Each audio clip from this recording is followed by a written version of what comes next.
آج کے اس گہرے مطالعے میں ہم جس موضوع پر تحقیق اور نوٹس کا جائزہ لینے والے ہیں وہ انسانی تاریخ، مذہب اور لٹریچر کے حوالے سے انتہائی اہم ہے۔ بالکل۔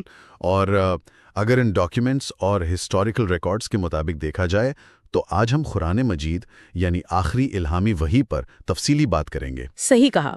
اور اس موضوع کی گہرائی میں اگر جایا جائے تو ایک ایسی کتاب سامنے آتی ہے جس کے بارے میں دستاویزات یہ واضح کرتی ہیں کہ پچھلے 1400 سالوں میں اس کا ایک لفظ یہاں تک کہ ایک حرف بھی تبدیل نہیں ہوا۔ جو کہ ایک بہت بڑا فینومینا ہے، کیونکہ تاریخی دستاویزات عام طور پر وقت کے ساتھ بدل جاتی ہیں، ان میں اضافے ہوتے ہیں یا کچھ حصے کھو جاتے ہیں۔ ہاں ہاں بالکل، یہی سب سے الگ اور توجہ طلب بات ہے کہ آج کے اس جدید اور ڈیجیٹل دور میں بھی لاکھوں لوگ اس ٹیکسٹ کو حرف بہ حرف زبانی یاد کرتے ہیں۔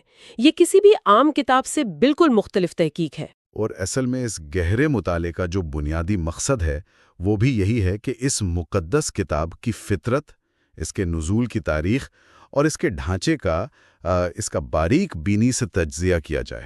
یعنی ہم صرف یہ نہیں دیکھ رہے کہ یہ کتاب کیا ہے، بلکہ ہم ان وجوہات کو سمجھنے کی کوشش کریں گے جن کی بنا پر یہ آج تک دنیا بھر میں کروڑوں انسانوں کے لیے ایک مکمل ضابطۂ حیات بنی ہوئی ہیں۔ صحیح۔ اگر تاریخی پس منظر کو دیکھا جائے تو ایک ایسی تحریر جس کا آغاز صدیوں پہلے مکہ کے غار سے ہوا، اس کا آج تک اپنی اصلی حالت میں محفوظ رہنا اور مختلف ثقافتوں میں مرکزی حیثیت رکھنا واقعی حیران کن ہے۔ تو اس بنیادی سوال سے شروع کرتے ہیں کہ ان ریکارڈز کی روشنی میں آخر قرآن ہے کیا؟ جو ریفرنسز ہم نے جمع کیے ہیں ان میں واضح طور پر یہ بیان کیا گیا ہے کہ یہ اسلام کی مقدس کتاب ہے۔ لیکن اس کی ڈیفینیشن عام کتابوں جیسی نہیں ہے۔ ان ٹیکسٹ میں اس بات پر مسلسل زور دیا گیا ہے کہ یہ کسی انسان کی تحقیر یا تخلیق نہیں ہے، بلکہ خالصتاً اللہ کا کلام ہے۔ صحیح۔ اور اس مذہبی فریم ورک کے اندر اسے تمام انسانیت کے لیے بھیجی گئی آخری وحی قرار دیا گیا ہے، اور یہ ٹیکسٹ اپنی اصل فارم میں خالص عربی زبان میں نازل ہوا۔ ان تمام باتوں کو ملایا جائے تو اس کا بنیادی مقصد ایک آخری، کامل اور یونیورسل رہنما کا کردار ادا کرنا نظر آتا ہے۔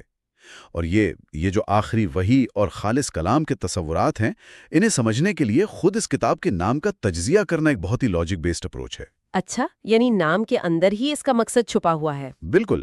اگر ہم لفظ قرآن کی ایٹیمولوجی یا جر پر غور کریں تو یہ عربی کے لفظ قراءہ سے نکلتا ہے، جس کا مفہوم ہے پڑھنا یا بآواز بلند تلاوت کرنا۔ مطلب اس کا ڈیزائن ہی ایسا نہیں بنایا گیا کہ اس